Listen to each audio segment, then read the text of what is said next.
All right, and we're back for another episode of the Lakers Fast Break podcast. It's Gerald Glassford coming right back at you here from Pop Culture Cosmos, Inside Sports Fantasy Football, the Lakers Fast Break, and Game Source. We truly appreciate everyone out there listening to all of our great shows. And if you can, please give us that 5-star review on Apple Podcasts. Plus, if you can like, share, subscribe, follow, whatever you can do to support not only the Lakers Fast Break and Pop Culture Cosmos and Inside Sports Fantasy Football, but all the great things that everyone here does, including Lakerholics.com, the NBA Draft Junkies, and of course the Run the Floor podcast as well. It is truly appreciated. That's all I can do right now is just exhale because you know what? The Lakers escaped. And there's no better way to say it is that they escaped with a miraculous shot at the buzzer by Anthony Davis, a three-pointer to win the game 105-103 in game 2 over the Denver Nuggets. And you know what? I'm going to go ahead and first and compliment the Denver Nuggets coaching staff because in the second half, they did a whale of a job making the adjustments necessary to come back from 16 points down. But the Lakers did just enough. As you can hear, my voice is going out too as well because I was screaming nonstop in the second half. But you know what? They played a hell of a game, and they deserve all the credit in the world. But the Lakers did manage to go ahead and sneak out a victory. And today with me are 5 awesome people as far as total, including myself. I'm going to go ahead first to my good friend. You got to go ahead and support him today at NBA Draft Junkies, where there are row after row after row on YouTube of videos detailing a lot of the prospects coming up in the NBA draft. There's no better place to catch any information that you need for the NBA draft this year than NBA Draft Junkies. And Rafael Barlowe is the man indeed. Rafael, I'm going to be hearing from some Laker fans here in a minute, some diehard ones. So before we get to that, I want to hear from you as far as the impression that the Denver Nuggets made for you in that second half.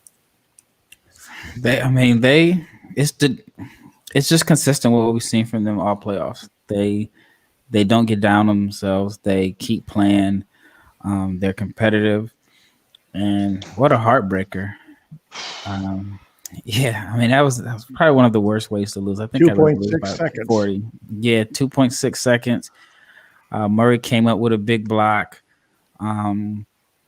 It's kind of, it reminds me a little bit of the Clippers Mavericks game when Luka hit the big shot, and when you watch the replay, the first thing you're thinking is, why did Plumlee just not follow AD? It's like he stopped and then he pointed. No screen or anything. I mean, he just So, and I guess on one hand you can say he was covering LeBron, but he just left AD open. But then, what a luxury for the Lakers to be able to run like a screen for a game-winning 3 for your first team All-NBA, all-defensive center.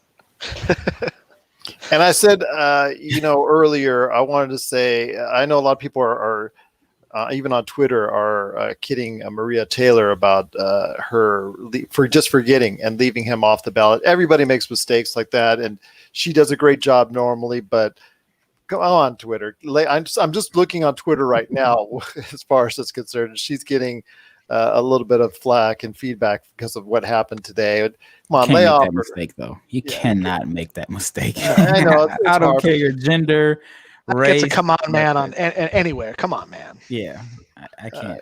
True, he is 6'10", so it's hard to miss him, actually, Right. So I get that. But just a miraculous shot. And you know what? I'm going to go ahead with the mastermind of Lakerholics.com himself. I'm not going to ask him to sing a cappella because it would be hard for me right now to sing a cappella all the screaming that I did. But he is the mastermind behind Lakerholics.com. There's going to be a lot of conversation ahead at Lakerholics.com, so please be part of it today. And LakerTom, I see that smile beaming across right now. It's coming through over the social media outlet known as Facebook Live. And I want to hear your thoughts, my friend. It was very concerning what the Lakers did because, especially in that latter half of the fourth quarter, when they just packed the paint and made it so tough for LeBron to go ahead and try anything as far as going and getting into the paint. They really stepped up their defense, and I give Denver a lot of kudos for that. But again, the Lakers overcame all that and secured the victory. Well, you have to give a lot of credit to the Denver Nuggets. That was a heroic effort. I pretty much thought that was the one game out of 5 that I gave them. Sorry to take it back, but that's the way the ball bounces. I love the way that Anthony Davis took over the second half. I loved how LeBron carried the club in the first half. We got out to, I think it was 16 or 17 point lead at one point. So we definitely had them under control. This kid Dozier came back and made some great plays, some great attacks to the rim. But he missed 4 free throws. 4 free throws. So I was sitting there saying, clutch rookie, and he missed those. And Joker missed a couple of free throws too. Yes. And we shot 16 out of 17 free throws, which really, I mean, that's unusual for us. Unless it's 18 out of 19. 18 out of 19, unless it's AD shooting them, all of them. It's hard for us to replicate that. The JaVale McGee experiment really made me angry because JaVale. I knew you were going to say that. I just absolutely. And that could have cost us the game because we really struggled when he was out there. And I don't know what it is with JaVale, whether it's because he just doesn't seem to have the energy or lift, and he struggles to hold on to the ball and struggles to make the right play. I thought Howard played great as well. I thought Howard came in and played great. I really, listen, I'm the small ball guru of the site, but I thought that Frank made a mistake not having Howard in there earlier. I haven't looked at the numbers, but I'm guessing that we didn't do as well with Morris at center in this particular game as we've done in previous games. And I thought Frank was a little late to make that change. LeBron ran out of gas at the end and made several poor plays, including an air ball 3. Well, again, I think it's to the point where they packed it in. Hold on, LakerTom. You got to remember, in that last minute or two, they packed the paint in very tight. They made it extremely difficult for LeBron to go ahead and drive it in. Yeah, but that's no excuse. LeBron just didn't have it in him in those last few plays. And we were lucky that we have a second superstar on the lineup that could pull it out. Those last 2 threes he made were really the game winners.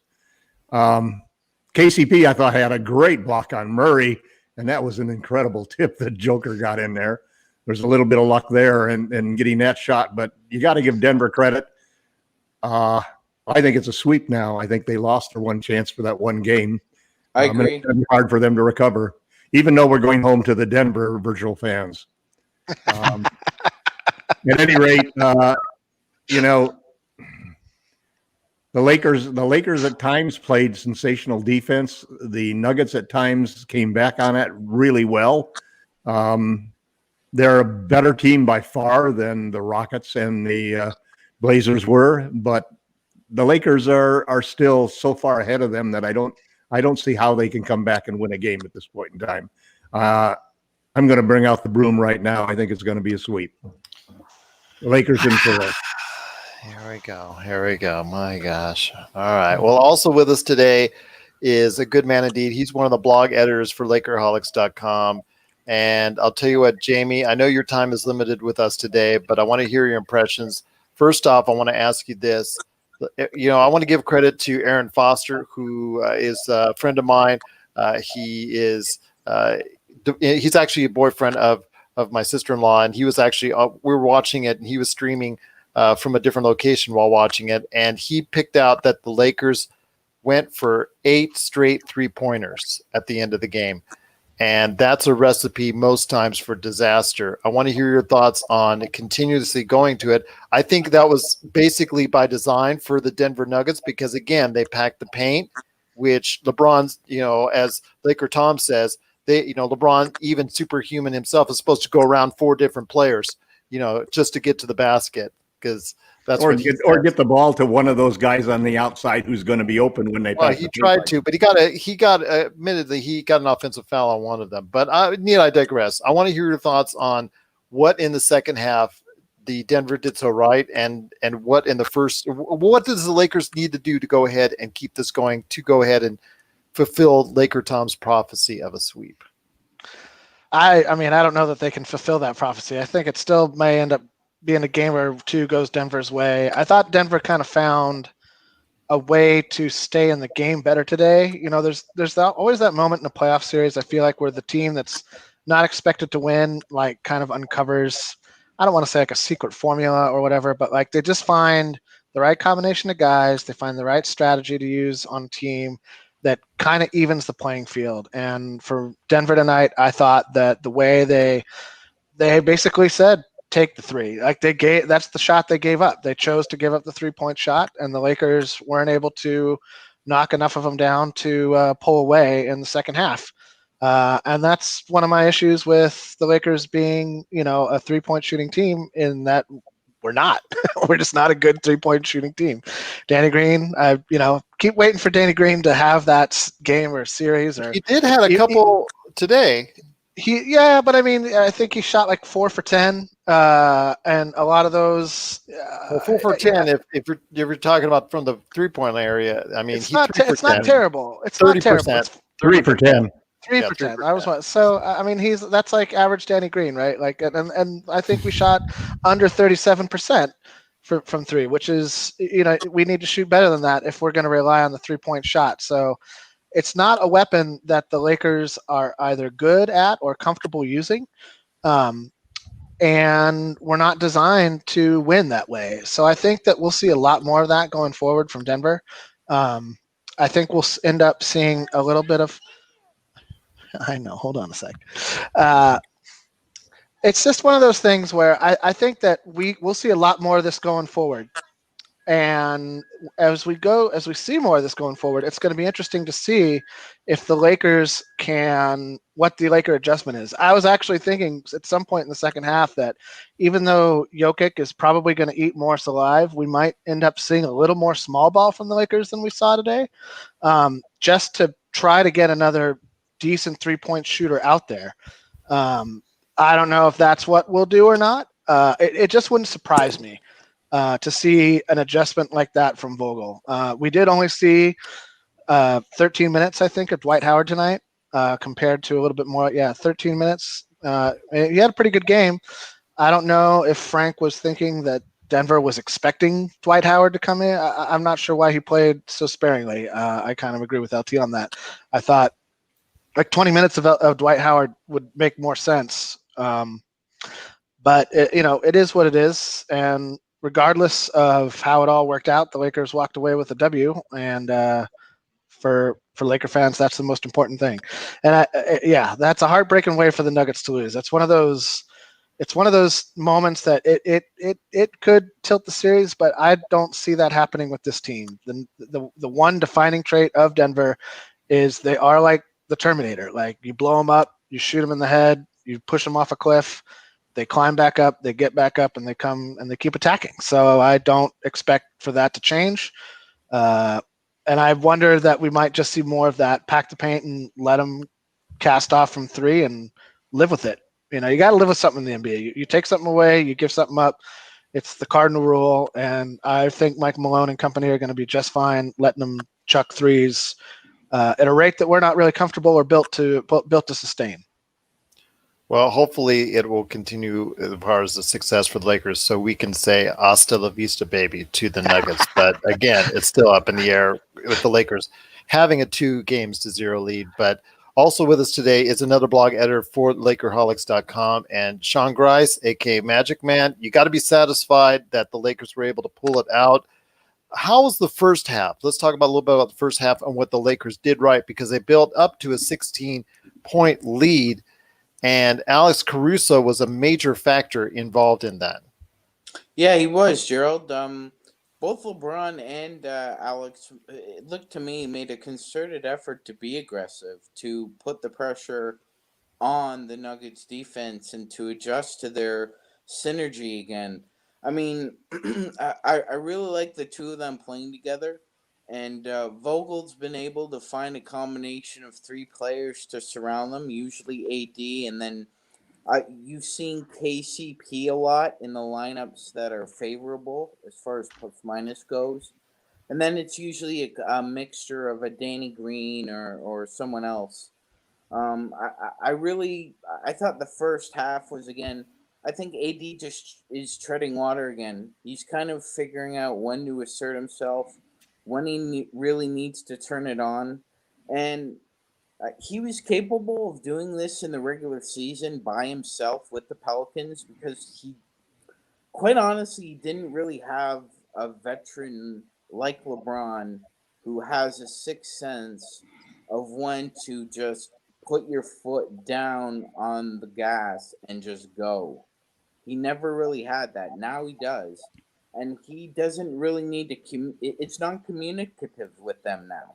One of them knows when to turn it on, and the other one knows when they can, chill out. That's basically what it's come down to. And I feel comfortable with that. And again, this was just Anthony Davis doing what he did before, except this was in the playoffs. And he hit that amazing three over KD and Russ. And he's shown himself capable of just being able to take the last shot and living with the results. Rafael, I want to ask you this about the competition in the first half between Michael Porter Jr. versus Kyle Kuzma. It seemed to suck a lot of the life out of what was going on as far as the lead is concerned, because it became a distraction for the Lakers because Kyle was trying to do everything he could to try and match up with whatever Michael Porter Jr. was doing.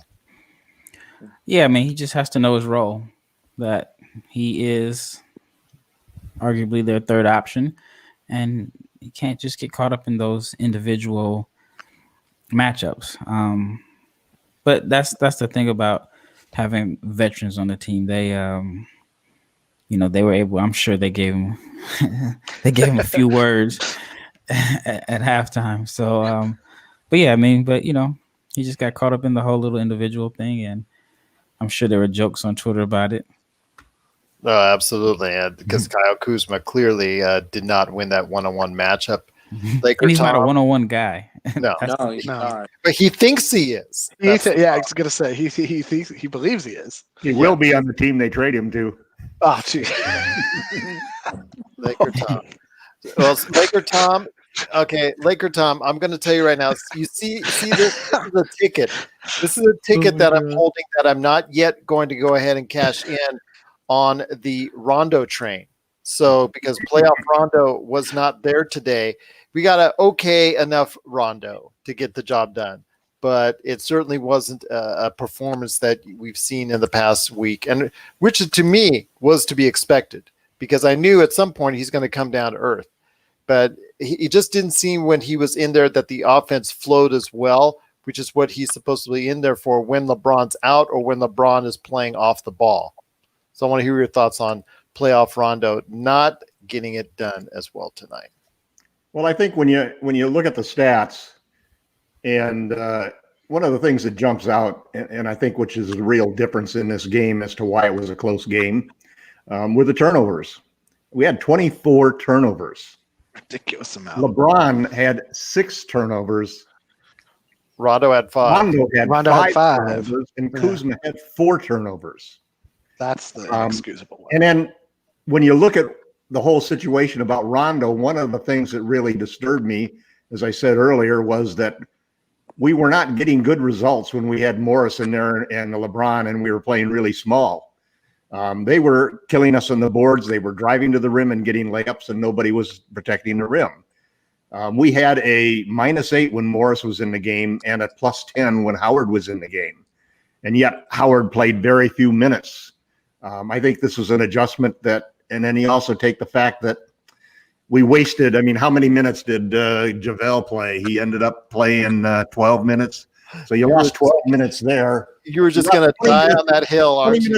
No, wait a second. Okay. Let me make the point.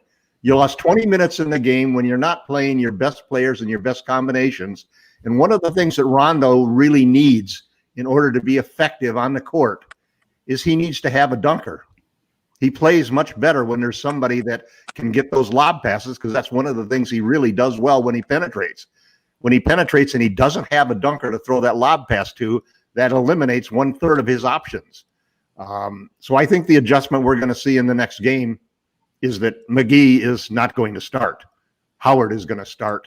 And the Lakers are going to take care of the ball. If there was a sign of overconfidence on the Lakers' part and not taking Denver seriously enough, it's the way they handled the ball, because these weren't great steals. These were sloppy turnovers, guys dropping the ball out of bounds, LeBron throwing passes that had no chance to get through the lane, and just silly turnovers. Kuzma missed 2 or 3 easy fast break opportunities in the first half. McGee missed 2 or 3 right under the rim opportunities in the first half. We played a lackadaisical game, and we were fortunate that Anthony Davis saved our butts. And we aren't going to make that mistake again. I think that they're going to come out and, even though we're going back to the Denver virtual fans, we're going to take the next 2 games and come home to Los Angeles with a sweep. I I love just that. love stressing that. I will say this. Oh, go ahead, Sean. I'll hold you in a sec. I want to say this in regards to Dwight Howard. You got to remember why he only played 13 minutes. 5 fouls. He gets himself into foul trouble real quickly. So if you start him, he wasn't on the court until very late in both of those situations. but I'm just Foul telling him you right out, now, then. 5 fouls in 13 minutes. If you start him, Well, one of them was a clean you block that should have been contested. It Well, doesn't matter. It's got to doesn't call matter. foul. Fine, it's a foul. But I'm just telling you right now, if you start him, you can be prepared for him to go out quickly with foul trouble. That is always a possibility with him. Sean, I want to ask you this. I mean, you hear LakerTom stressing for a starting for Dwight Howard, and I'm not saying I disagree with him, because I know he wants JaVale McGee out of there as fast as possible, out of the starting lineup. He wants to package him in a trade. Yeah, already during the season, during the playoffs, if you can. Anything at this point when it comes to JaVale McGee. But regardless, I want to hear your apprehension, or maybe you are actually all the way totally behind LakerTom when it comes to starting Dwight Howard. You're on mute. You're on mute. You're on mute, Magic Man. I can't unmute you. We couldn't hear you. You're on mute still. Yes. There you go. The bell tolled for thee, Gerald. Yes, it's Ada. That's right. The infamous bells that you have right there. Okay. Yeah. I feel like at Count Dracula's castle when that happens. So go ahead. No, I was actually going to say I'm in total agreement with Tom. That Dwight Howard should be inserted into the starting lineup. I feel like sometimes he's imbalanced when he comes off the bench now, and I think that Vogel has to shorten the front court at this point in the playoffs anyway. We've got a best of 5 coming up. We need to win 2 out of the 5. I think if he shortened the rotations where it was just AD, Dwight, and Keith, that it would create some more balance and some symbiosis with balancing, either Kuz, LeBron, KCP, and then, our front court, backcourt, excuse me, because I think AC is playing really well. He's going to be in there, and I think, you got to find some combination where Rondo and Danny Green can be out there too. So this has to be like an 8 to 9 man rotation at this point. Jamie, I want to go ahead and ask you this, because they were very successful in that second half. Denver was, with what they were doing, the schemes. They were throwing a lot of junk defenses at the Lakers, and again, in that when it came down to those crucial points in time, they were packing in the paint and making LeBron do other things that he was not as comfortable with doing. So I want to hear your thoughts on how the Lakers can combat that, and what they can do to go ahead if the Denver, which they will most assuredly do, try once again in Game 3. I think there's 2 things they can try. One, and this is almost never comes out of my mouth, but the Lakers can go small. I think if they go small when Jokic goes to the bench, they got a pretty good chance of at least treading water on the glass and on the points. And the other is to keep another ball handler out there at all times. If it's Caruso, that's kind of a ball handler light. He's not a great great point guard. He's kind of more of like a jack of all trades point guard, and maybe a little more Rondo than we've seen so far. So I think those are the two things, because I feel like one of the ways you can get out of that paint packing is if you have some shooters on the floor and you put LeBron in the post. LeBron can back his man down. There's not too many guys that can hang with him, and when they double or triple him, he'll kick it out. So I think that's going to be the Lakers' adjustment to the paint packing in the second game. I don't know if it'll happen like right off the bat or second half or what have you, but that would be my guess. In terms of who starts Dwight or JaVale, I don't think it matters, because one way or another, I think that I just think that the fouls aren't going to go the way they went in either game one or game two going forward. There's not going to be like a 12 foul discrepancy between the teams. I feel like this always happens in the playoffs. Some team, early on gets a bunch of free throws. The other team whines about it in the post game. Then the next game, they get a bunch of free throws. And then the refs basically just stop calling fouls. And it's like a hockey game for for the rest of the series. And that's sort of what I also expect to happen going forward. So I kind of expect Dwight to pick up more fouls. I expect, everybody to be in either foul trouble or, superstars having to sit out on both teams. And it's going to come down to which, role player can step up and make a couple of buckets or make a couple of plays. I'd be fine with Dwight Howard starting. I'm fine with JaVale starting. I don't see, the difference isn't so much on offense as it is on defense. I think Dwight is by far the superior defender. He's much quicker, moves laterally better, still has, for guys gone through multiple back surgeries, still has great lift. He's in great shape. Kudos to him and his training staff. Almost hit his head on the rim when he came from behind on a block, which is already called a foul. If you saw that, he almost hit his head on the rim. No, he's still got it, man. He's still got maybe he's not like jumping over. Yeah, exactly. Maybe he's not jumping over a Kia or something like that in a dunk contest or whatever. Well, that was Blake Griffin. You know what I'm saying? Like, in terms of NBA impact, his athleticism is still elite. I consider it to be elite at any rate. So either way, I can see bonuses to having Dwight start. I feel like if he gets, the problem being is if he does get into foul trouble, JaVale starting, you save Dwight for when you specifically need him. It's more of like a strategic deployment as opposed to if he picks up 2 fouls in the first quarter, 3 fouls if you leave him in. He's done for the half.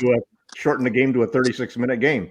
Well, I think it's easier than said than done. I'm not, like I said, if Dwight starts, I'm cool with it, but I won't be surprised if on when's the next game? Wednesday, Thursday, something like that. Tuesday. Oh, Tuesday. Oh, right, because we're just skipping Monday. Yeah, they're skipping Monday Night Football is what they're doing. Right. They're saying first Monday Night Football, we'll let that one go, which is smart ratings wise, because it's all about the ratings right now, man. It'll be interesting to see if they start Dwight. I kind of don't think they will. I think despite the closeness of the game, despite the manner in which we won it, I think that they're going to go back and say, we can do enough adjusting to negate the paint packing. We'll try to foul a little bit less, and we'll hope to hit a couple more threes. Take care of the ball. Take care of the ball. Yeah, exactly. Take care of the ball. And that's been Frank's MO. Whether I agree with it or not, or anybody agrees with it or not, isn't really the point. That's what Frank does, whether anybody likes it or not. So I expect him to continue to do that. Magic Man, I know you wanted to interject. Yeah, I just wanted to say of the 3 teams left, other than the Lakers, JaVale McGee is just the island of misfit toys as far as a matchup goes. Like, honestly, the way Denver plays, the way Boston plays, the way Miami plays, JaVale would be on that island of misfit toys. He'd be a perfect, and he would be hunted. Yes, especially by Spo and Steven. So if I'm Vogel, I'm looking at the the three teams and thinking, yeah, Dwight has to play at least 30 minutes a game, at least.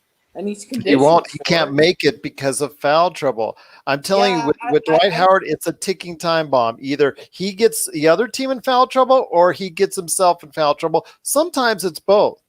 And that's almost as good. Well, if you because it's Nikola who will be the guy in foul trouble. Yeah, but one of the reasons why the 09 Magic made it to the finals was because they were able to keep Dwight on the floor.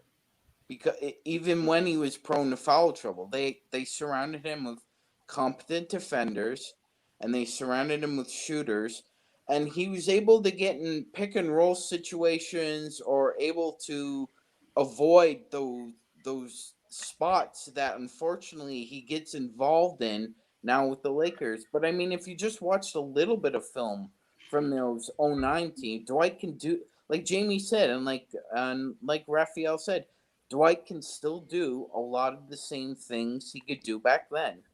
But maybe my it's gosh, at a different speed.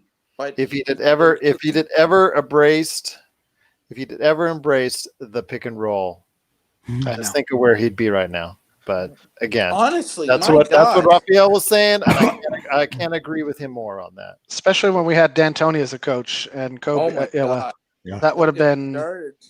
But they were the best team in the league the second half of the season. Yeah. I think they were that so was far down, and then they end up making the playoffs. Well, I'll tell you. I thought that was when Steve Nash embraced the role of spot up 3-point shooter, and Dwight got his legs under him again after his first surgery. And that year he still averaged like 17 and like 12. And you asked Laker fans, and they hated him. They thought he was the worst player ever. Yeah, nobody on this panel though. No, I wasn't around then. Yeah. I wasn't around then either on this panel, so I will say that. But I do want to thank Dwight Howard forever for contributing his missed free throws to our 2009 championship. So, but I will say this: it's still Game 3 is coming up, and Rafael, I want to hit you up with this. I mean, if you're Denver and you've had that kind of, like Magic Man was saying. You had victory just snatched away from the jaws of defeat. It was just like that, just right out of there. I want to hear your thoughts on what you do, what you say to your team, and how they can actually go ahead after such an emotional loss, get back up to go ahead and compete once again, because they are proving to everyone out there that they are an extremely skilled team that can beat anyone in the NBA. Well, if there's a team that is, I guess, can weather this storm, it's Denver. I mean, being down 2-0, I mean, even though it is the Lakers, but being down 2-0, I mean, we've seen teams come back from down 2-0. But, I mean, they were last Sunday, a week ago at this time, give or take a few hours, they were down like 20 points facing a 3-1 deficit, and they came back and won. So, I think with most teams, this would be a heartbreaker. I mean, it's still going to be a heartbreaker, but I should say most teams I don't think will be able to recover from it at all. And usually when you see a game like this, a team gets blown out the next game. But I think with this Denver team, you just can't count them out. If they split the next two games, they'll be down 3-1, which is, they're undefeated when they get down 3-1 in the playoffs. So, yeah, I mean, you still can't count this team out. And if I'm Frank Vogel, what I'm telling the guys is don't get overconfident.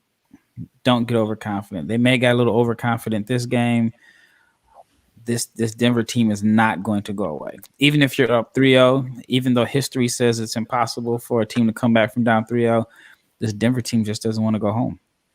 And LakerTom, I want to ask you this. I see you already flashing the number 4 again. Stressing that. I should have brought a broom from the garage, but ahead of time, I mean, how do you get to that point? I mean, because Denver has been down like this before.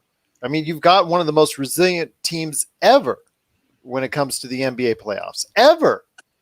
And so how do you go ahead and come back from that? You're fending off against overconfidence. It's a combination of things. First off, there's a law of averages. There's how many miraculous comebacks can you pull together in one playoff session. They've done it twice against teams that were nowhere near the caliber of the Lakers. Now they just had their heart ripped out. They lost the one game that they should have won that would have kept them from being swept. And the Lakers, Frank Vogel is going to just jump on top of them for all of those turnovers, for not taking care of the ball, for the 2-point guards on the team basically having 11 turnovers. In fact, I think they may have had more turnovers than assists. I'm not mistaken there. LeBron they had 20 assists, but 11 turnovers. That's just not, they let the Lakers off the hook and miss their one opportunity. Now they have their backs to the wall, because if they lose the next game, their odds of surviving and winning the series are exactly 0. It's never been done in history by better teams than them. Well, I'll tell you what, get your broom ready. If that's the case, get your broom ready if they win on game 3. I'll let you go ahead. I'll have my broom Tuesday night. All right. I've got a nice little whisk broom in my car. It's a perfect size for bringing onto the set of the podcast. There you go. Hey, if you sweep the Nuggets, you don't have to go to 3-1. Right. That's the only way to beat them. Frank should be telling them that, John. Good point. I will say, if I'm Mike Malone, I'm telling my team, we're one Jamal Murray 3-pointer or a couple of made free throws in a game where we missed a lot of free throws. And Jamal Murray missed a lot of 3-pointers. Right, exactly. So that's what I'm telling my team. I'm telling them, look, we're hanging right in there. Like we all know, they've got us right where they want us. They're down 2-0. They've got to win one more, and then the series is over. You think the Lakers are going to take their foot off the gas or the foot off their throats? No way. No, but I didn't really think I don't think we had such a huge energy letdown in the second half. I thought that we had an 8-0 lead with 4 minutes left to go. I thought Denver had a brilliant scheme. I think down the stretch they did. Yeah, I thought that we had a difficult time adjusting to the pack the paint, and that's where I think we made that's silly turnovers. LeBron threw up an air ball. Rondo dropped the ball out of bounds. What caused some of these turnovers? But that's the game of basketball, right? Like, anyway, that's what I'm telling my team. And they had a lucky tip in from Joker. But Rondo hit a step back 3 also. Right, exactly. That was way earlier. Step back 3 he'll hit for 5 years. Step back 3 in the wide open 3 in the fourth quarter late. A game like this just reminds me of that old Branch Rickey quote where he said, luck is the residue of design. It just... Or like Phil said, you make your own luck. Yeah, exactly. If the Lakers... I agree with that one. And if the Lakers do win on Tuesday, LakerTom will have his broom set out. Personally, I like a Roomba instead. Well, to be fair, Chuck had it out first before Tom. Yeah, that's it's hard around here to find a broom because my wife has 4 vacuums. She's got a vacuum for every particular purpose, I'll take the Roomba. We vacuum the car, we vacuum the garage, we got a shop vac, we got 4 portable vacs. I'll take a cordless vac every time. 2 or 3 Dysons. That's the quote of the day, LT. Amelie. Why is Chuck still using a push broom? TNT can afford a Swiffer. Well, it was yellow. It was purple and gold, right? It was the yellow broom. I think that's why they had it. Well, anyway. I'll tell you what. Before everybody gets out their brooms or their Swiffers or their Roombas or their cordless vacuums, 2 Swiffers, or any other cleaning device, we want to go ahead and check out what's going on during that game. Obviously, we'll be back here each and every day for the NBA playoffs. We will not be here tomorrow because there's no game scheduled tomorrow. But before we head on out, I want to go ahead and give everybody a chance to update everyone on what they're doing on their respective platforms, whether it's LakerHolics.com or NBA Draft Junkies. So first off, we're going to go ahead to Sean, a.k.a. Magic Man. What you cooking up? Hopefully it's something good at LakerHolics.com. Yeah, actually, Gerald, I'm doing a preview on Bam Adebayo moving forward. I mean, because you already have Miami and the Lakers in the final. Exactly. And when you watch Bam at that high elbow, he's even better than LeBron as a facilitator at that position. I don't think there's any player better at the high elbow to facilitate Strong words, young man. Well, so, but Take you to Twitter, man. Take you to Twitter. Oh, bring it on, because I got the tape to back me up. So. Okay. Well, we'll talk about that, and you'll get to see a lot of the reactions that are up there on LakerHolics.com. Would you trade Bam for Giannis? Oh man. You have to think about that. Yeah, I would actually. Okay, moving on to LakerTom. What did you mean by that, Rafael? I mean, Giannis is a 2-time MVP, first team All Defense. I mean, I think I hear that Bam is not going to be a part of any deal that they make. for Giannis. Should he? Yeah. Well, no, He's because untouchable. they made him untouchable. well, also they would wait to sign him until the money. They wouldn't sign him to his extension. Well, He then, might give the Bucks a sign and trade. Well, I read Hero. I read the main piece would be Hero because he's from that area. I've heard that too. I've also heard the Heat talk about how they see Hero as like another Booker.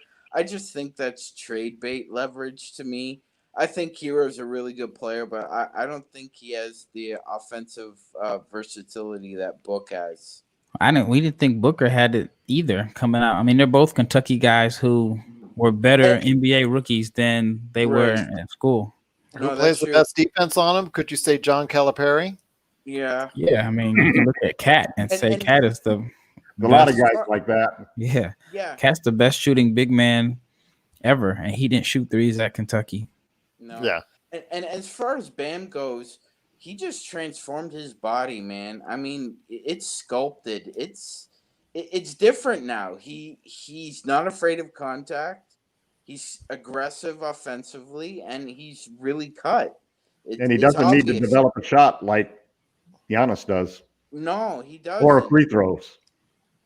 Oh, and he did score 27 and 16 the other day in the last game. So there's a lot to look forward to. He was the only real true bright spot for the Miami Heat in Game 3. So we'll see going forward what's going on with that. And check out the upcoming article that Sean has coming up on Bam Adebayo at LakerHolics.com. Jamie, I know you got some things going on there, but before you head on out, my friend, what we got cooking at LakerHolics.com? I got 5 things about the game. I'm not counting Miami out. FYI, I do think it will be Miami that advances, but it's going to be by the hair of the chin. I feel like that Boston kind of unlocked their offense with Gordon Hayward, and that's going to be a big thing for Miami to adjust to. I mean, it's not like Gordon Hayward went out and had all-star Gordon Hayward numbers either. He came out and made a couple of good passes, got some rebounds, hit a couple of clutch buckets, and that was enough to really change the entire tenor of that basketball game. I think as I told Rafael when we did our wrap-up, I think the biggest number that stuck out to me that was most important for Gordon Hayward was the 30, and that was minutes played. I think that is the most part, at least for that game. It's huge for Brad Stevens. It's huge for Brad Stevens to be able to call that number for that many minutes. Now, how the ankle responds, is he able to do that again in a couple of days? They're lucky they have a couple of days off for Monday Night Football. Gives them an extra day to kind of get his ankle right, which is, again, huge for Boston. I think that it's going to go 7-7, and it'll come down to which of the two superstars between Butler and Tatum shows up, or Brown, I guess. Brown really showed me something in that last game. Everybody should get a pep talk from Marcus Smart, evidently, if they have a bad game, so you can turn it around and get yourself fired up. Who do you think's the toughest matchup for the Lakers of those two teams? I think Miami. I think Miami just because of Bam. I think that AD is going to eat any big man that Boston trots out there alive. And then if you toss in either Dwight or JaVale, that's a real matchup problem for Boston. But either one presents difficulties. With Boston, you have so many guys that can put the ball on the floor, score, shoot the three. They're like a tougher version with more talent than Portland, and that could be hard for our defense to overcome. But I do like the Lakers' chances against any of the teams left.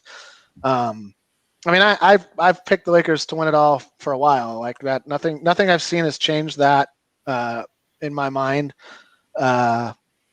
Save, I won't even say it. There's only one thing that can derail us right now, and we're not. It's going to be like Voldemort, but it will be the thing that shall not be named. Say no more. Say no more. Yeah, we all know what I'm talking about. Yeah.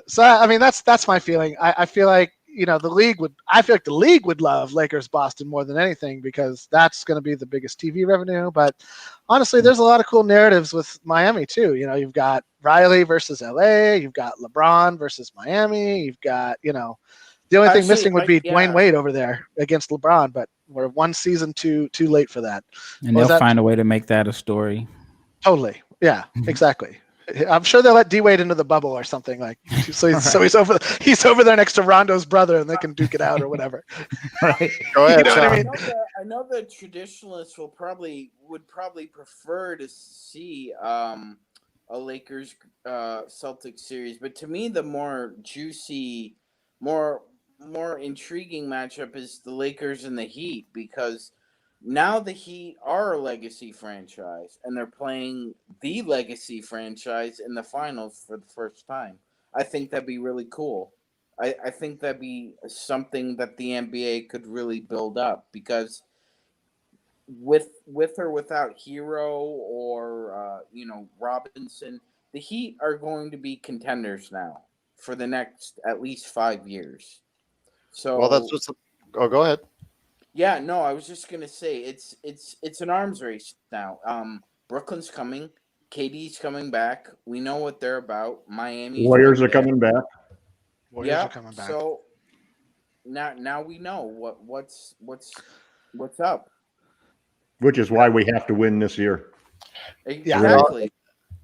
But there's still a lot more to talk about when it concerns the rest of this series. And Jamie Sweet and Magic Man will have articles coming up on the way for LakerHolics.com. But before we get to Rafael and what he's doing with NBA Draft Junkies, LakerTom, what are the 5,200 articles that you're working on this weekend at LakerHolics.com? Well, tomorrow we'll work on an AD article for sure. I just put an article. I put an article out this afternoon, which is who is the Lakers' third most valuable player at this point in time in the playoffs. Rondo. And it's an interesting article because I went into the article thinking it was obviously Rondo. And he scores. I basically went through the 7 major categories that you'd judge a performance or a contribution to a championship run: net rating, plus minus, points, rebounds, steals, and Rondo's up there in the top 5 on every one of those categories practically. The real surprise was Danny Green. Danny Green was right up there with him on several things, including net rating and plus minus. So it's something I'm going to track and follow, and hopefully at the end of the season we'll have a most valuable third player award for LakerHolics.com. I'm also looking at and I've got another article going on both. I've got an article on the Heat going and an article on the Celtics going. That's it? Because that's the only way you can do it, and you just can't do it. You can't do it overnight when it happens so quick. So you got to invest some money in a losing proposition, because one of those stories isn't going to get published. Well, it's true. Well, I happen to think that it's a better matchup for the Lakers to play the Heat. Because I don't think that they really have a superstar, and it's going to be difficult for them to guard AD. And I don't mean any disrespect to Jimmy Butler, but Jimmy Butler takes Jimmy Butler. This is all conjecture. It's a little bit too much of an equal opportunity offense, if you will, if you ask me. All right. Because you go with whoever's hot in a particular situation, and sometimes that doesn't work when you get down at the end of a game. ooh. Okay. Duncan Robinson is always hot. All right. hold on, guys. Enough. Let me finish my comment. Will you let me finish before you jump from the train? We should be talking about this in about 3, 4, 5 days from now. Exactly. You asked me what I was working on. I'm telling you what I was working on. In a roundabout way, I didn't know it was going to come down to 10,000 words or less. Well, I haven't had a chance because it's been interrupted 3 or 4 times. Okay, go ahead. No, I think that Boston has players who have superstar potential that are at the breakout points. And I agree. Jason Tatum, Jaylen Brown, and if they get back a healthy and a little bit of experience to get by the ankle, they're a much tougher matchup for the Lakers, I think. I do think that Bam gives the Heat an element that the Celtics don't have, but it's still whoever's hot on that team, and they can be shut down just like I think the Rockets could be shut down and the Blazers could be shut down, and the Lakers defense I think can shut down a shooting team like that. But I think the Celtics, because of their one-on-one ability, and they have a couple of guys who can guard LeBron, who can guard AD, and that's why I think they're a tougher matchup. Now, having said that, I'm hoping for the Celtics because I always believe you got to go through the best matchups, and I was actually sorry to see the Clippers go out, although I enjoyed their demise greatly, and I was sorry to see Milwaukee go out because I think great championships come from playing great competition. And you get games like I think the Lakers had today because you didn't have the Clippers playing against them. They had the Nuggets, and they got overconfident and messy and sloppy with the ball. So, but there'll be some good discussion tomorrow. It's a great time to celebrate for the Lakers. A terrific shot by Anthony Davis, who is starting to put his mark on the series. And it'll be interesting to see how much LeBron defers to him in the finals. Because go ahead. AD's goal is obviously, after not finishing first in the Defensive Player of the Year or in the MVP award, you know what award he wants to have. He wants to hold up the trophy, and he wants to be the Finals MVP. And LeBron probably wants that for him. So who would be guarding? And to say one last thing before we stop previewing, because this preview thing that's just driving me nuts that we're doing it right in the middle of the series. But previewing, you started it, Gerald. You started it. I started. I went down that dark road. But anyways, who guards? Like a lawyer, don't ask a question that you don't know the answer to. Oh, who guards? Well, okay, I don't know this question. Who guards AD on Boston? In Boston? Tice. Yeah. Probably Who? Tice. Oh, you mean that's 40 points? They'll double him. They'll guard him. They'll double him, and they'll look to rotate. Yeah. They'll trust that we can't hit threes. That's a smart play for any team. I still think Miami's the worst matchup for us. I still think Miami's more versatile. That's why I think that's the game plan that Denver just threw at us. Hit threes. Yeah, Miami's the more versatile of the two. I think they're a better matchup against the Lakers. So I'm hoping that Boston does win simply because of the fact that Boston is a worse matchup for the Lakers, just because the Lakers have too much size for Boston. But anyways, getting back to what we're going here. Well, now you're doing exactly what you didn't want to do. You sucked me into that. Darn you. Anyways, before we head on out, Rafael, I know you're doing some great things at NBA Draft Junkies. So before I go down that road even further, I want to go down it real fast. Okay, I just go thought ahead. about something. You've been so patient, so absolutely. Well, I just thought about it after hearing LakerTom's his point. So think about it from this perspective. Doc Rivers did not want to stick around Boston because he didn't want to rebuild. Right. He basically got traded to the Clippers. And if Boston makes it to the finals before Doc and the Clippers, that is absolutely hilarious. It's awesome. It's awesome. Couldn't have happened to a nicer guy. That's right. Ubuntu that, Doc. I feel some sarcasm in LakerTom's voice when he says that. Oh yeah. As far as what I'm doing, I really do like Doc. I respect him immensely as a man.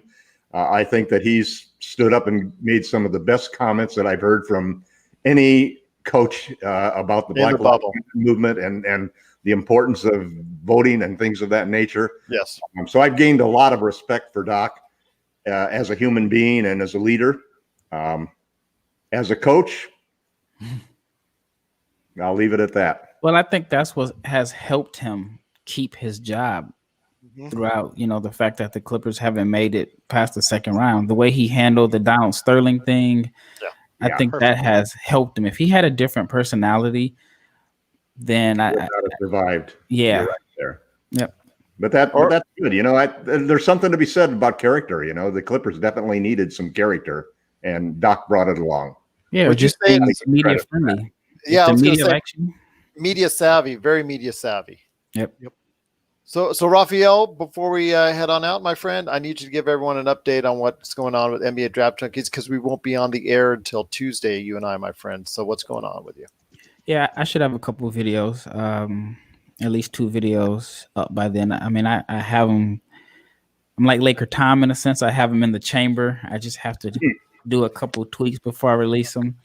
But yeah, I mean that'll be it. Just a Cassius Winston video, and then another video where a guest came on and he talked about his big board. So funny because you've got videos in your chamber.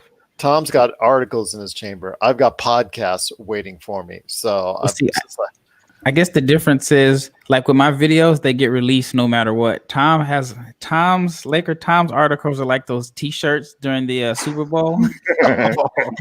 If there's, you gotta be ready to ship the vaccine out. Which one is it going to be? Yeah, but that's what they teach you in journalism school. He's actually, that's what they teach you in journalism school. I mean, I'm a journalism major. That's where I got my degree in. And that's what they teach you. Be prepared. Have that stuff ready to go out. Like the obituaries of, like RBG, rest in peace. They weren't just magically made in 10 minutes. A lot of those were already prepared way in advance. So, and you have to hope those for segments were cut. Like if the series goes 3-3, then you're really in a hole. If the series goes 3-1, you can slip in. You can slip in that. Let's say it's 3-1 the Heat. Well, slip in that Celtics thing in a what if type of situation. Yeah, here we go. Good thing we didn't play the Celtics. Go ahead, Sean. Go ahead. Yeah, no. We're already down this road. I was just gonna add.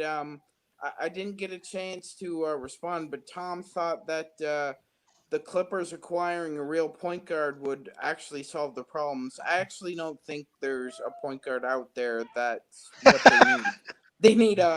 They need a vocal guy who's going to be able to get inside Kawhi and PG and push them over the edge. And LeBron's already playing for the Lakers. Kawhi left that guy. He's still in Toronto, and I don't think the Raps are going to trade him to the Clippers. So he needs Rondo. Yeah, maybe we need somebody like that. Doc and Rondo can reunite. They need some type of illegal deal. They need some type of illegal deal where Chris Paul accepts a buyout and Ballmer pays him under the table $85 million. That's right. And he'll get Microsoft shares. Right. And here comes LakerTom. And here comes LakerTom to trade JaVale McGee on top of it. So there you go. I wish JaVale played better because now it's just a expiring contract. There we go. You got to hope for one 20-10 breakout game for JaVale, Tom. That's why you leave him in the lineup, just for trade purposes. There's something to be said about that, Jamie. I think so. And on that note, risk a game now. They've shown how close they can get. So now, no more. And on that note, we'll go ahead and close it out here. Once again, it's the Lakers Fast Break Podcast. Jamie Sweet and Sean Grice, aka Magic Man. I thank you guys so much. You can catch both the work, both their great work and their articles. 5 things from Jamie Sweet, and also the great articles on Bam Adebayo coming up. Because that's coming up for him because he's already preparing to go down that road already. In fact, we're well on that road. We're on the highway. My gosh, you can go ahead and check out Yeah, exactly. He win game Yeah, 4. I go know. up I've got my 3-1. blinker on. I'm passing people right and left. But I Hey, want to go ahead and I'm on say the BAM train. I'm on the BAM train big time. That guy's got a lot of great skills. He's he's got, he's got a great future. he's got Absolutely. exactly. He's I'd 2 years away take from him- being a I'd take him dominant over player. Giannis All any right, day. all right. Well, you can read more and discuss more about Bam Adebayo on Sean Grice's upcoming article on LakerHolics.com. Jamie Sweet's got a lot of great things going with us. 5 great things coming up for the article at LakerHolics.com. LakerTom has 10 million articles, and I'm increasing the number proportionately to what he's got going on at LakerHolics.com. I just But had only my 5 million get posted. on Medium. Yes, at LakerTom on Twitter, at Rafael Barlowe. Please check out Rafael Barlowe's great stuff that he's doing today at NBA Draft Junkies and the Run the Floor podcast. But remember, if you want to go ahead and hit him up, he's got one of the best Twitter handles out there, at Barlow500.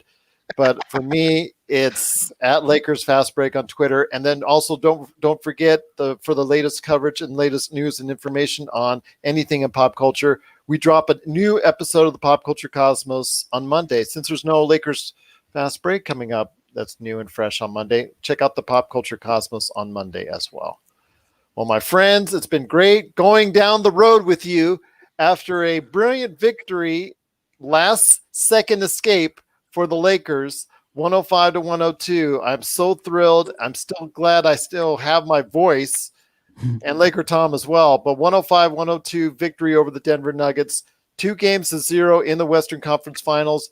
We'll see what happens coming up for the game on Tuesday, and we'll be right back at you here coming up this week. I want to go ahead and say, please, if you can, vote.